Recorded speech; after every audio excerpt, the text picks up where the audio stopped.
जीवन हमें एक मौका देता है, इसलिए जब भी सही कॉलेज चुनने का समय आए तो सिर्फ मंगलायतन यूनिवर्सिटी आपके बेहतरीन भविष्य और सर्वांगीण विकास के। हमने बीते 40-50 वर्षों में इस प्रकार की पोस्चरिंग कहीं नहीं देखी है। केंद्र को एक बार गंभीरता पूर्वक विचार करना होगा। निर्मला जी और उनकी पार्टी को एक आईना रखना होगा तबसरा करने से पहले। तमिलनाडु सरकार द्वारा रुपए के सिंबल को हटाए जाने को लेकर विवाद बढ़ता जा रहा है। 2025-26 के लिए राज्य के बजट में स्टालिन सरकार ने देवनागरी लिपि में रुपए के लोगों को तमिल अक्षर से बदल दिया है। इसको लेकर पहले वित्त मंत्री निर्मला सीतारमण ने कहा कि ये कदम अलगाववादी भावनाओं को बढ़ावा देता है। निर्मला सीतारमण के बाद अब इस मामले को लेकर मनोज झा का बयान सामने आया है। सबसे पहले आइए आपको मनोज झा का वो बयान सुनवाते हैं, फिर आपको बताते हैं कि आखिर इस पर इतना विवाद क्यों हो रहा है। चिंता मुझे भी हुई कि अभी अतिरेक में चीजें हो रही हैं, ये होना नहीं चाहिए। लेकिन हमें ये भी सोचने की जरूरत है कि आखिर परिस्थितियां यहाँ तक पहुंची कैसे। ये बात समझना होगा, जब हम कहते हैं India is A union of states, उसके लिए जो संवेदना होनी चाहिए, जो संवेदनशील नजरिया होना चाहिए, आज उसका अभाव हुआ ना, तब न ये चीजें हो रही हैं। हमने बीते 40-50 वर्षों में इस प्रकार की पोस्चरिंग कहीं नहीं देखी है।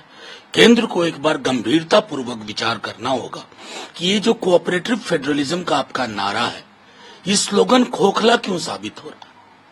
सवाल सिर्फ तमिलनाडु का नहीं है, सवाल है इस पूरी संरचना का, इस स्ट्रक्चर का। लेकिन निर्मला सीतारमण ने कहा है कि रीजनल प्राइड के नाम पर नहीं, हमारी चिंता उनकी चिंता से कहीं ज्यादा है।